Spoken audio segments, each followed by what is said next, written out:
in Ukraine, which has entered a dangerous new phase, with Vladimir Putin putting Russian nuclear forces on high alert. Live now to our team of reporters. First to 7 News Chief Reporter Chris Reason in Ukraine. Rezo, when they start banding around the N-word, that is a really serious threat, is it? That's horrific.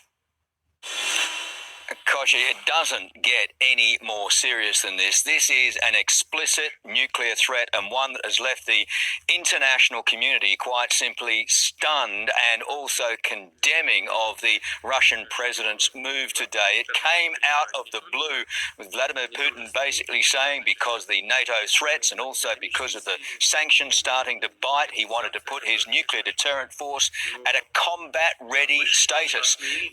This is unprecedented in Putin's rule. We haven't seen this before. As I say, condemned by the international community, observers saying it's perhaps a clear sign of panic and maybe even desperation that the conflict here in Ukraine isn't going as well as the Russian president had planned. Still, no cities fallen, no great progress in Kiev overnight, almost quiet there.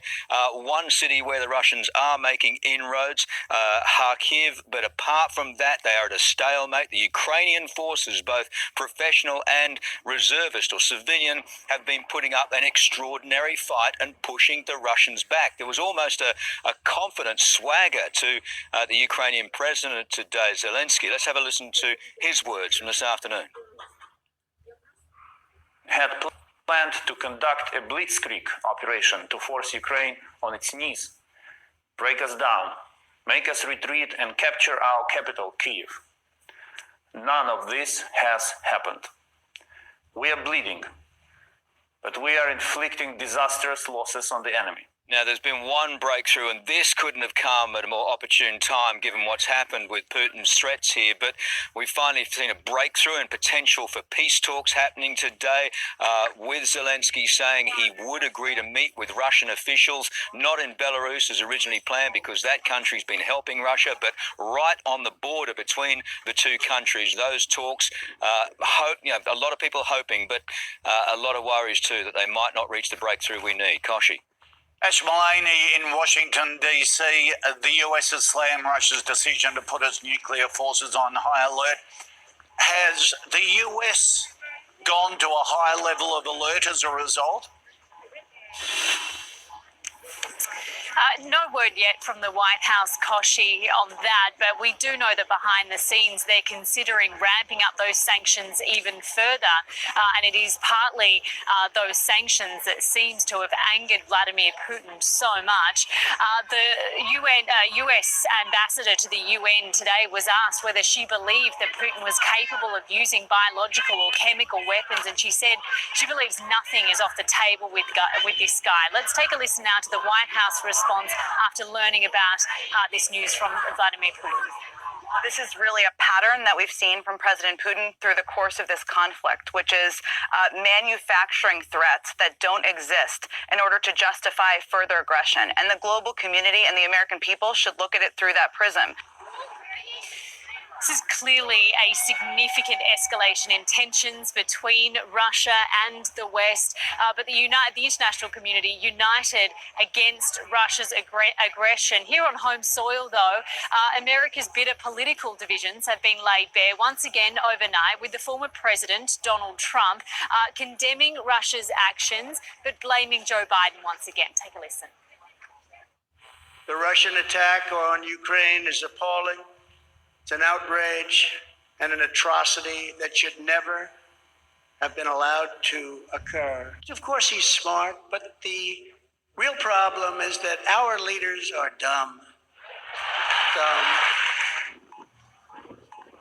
As the situation escalates in Ukraine, the US president isn't here at the White House, but he's at home in Delaware. He returned there over the weekend for a memorial. The White House said that he took a secure phone call this morning with his national security team to get the latest on the situation on the ground. Koshi?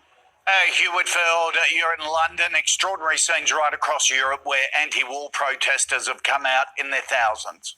Yeah, Koshi, one of the biggest demonstrations was in Berlin, where 100,000 people gathered outside the Brandenburg Gate, an incredible symbol from conflicts past, with similar displays of support for Ukraine in London, Prague, Madrid, Rome, and further protests against the war in Russia too, with 900 people now detained. The conflict has also upended decades of post-World War II foreign policy in Germany, with the Chancellor announcing an increase in defence spending. Now, in a country that has been rather pacifist since 1945, that is a big deal, and it follows a decision to send lethal weapons to a conflict zone for the first time since the end of the Nazi regime. And when you add in the decision not to take gas from a new Russian pipeline, it has been a seismic few days in German politics caused by Vladimir Putin and the Russian invasion. The EU as well is further tightening the screws with a run on ATMs in Moscow. There is the prediction that the economy may fall apart on Monday when businesses and banks try to reopen there. The EU now vowing to shut down its entire airspace to Russian airlines and ban Russia Today and Sputnik, two Kremlin-owned news outlets. The European Union as well is stepping into the world of defence spending. For the first time ever, the European Union will finance the purchase and delivery of weapons and other equipment to a country that is under attack. This is a watershed moment. Ukrainian refugees continue to cross borders into neighbouring EU countries as well. The UN now says 380,000 people have left Ukraine and crossed over as refugees. Exactly how the EU is going to deal with this mass movement of people will be discussed at a series of meetings throughout this week in Brussels, Koshi. Yeah. All right, Hugh, keep us up.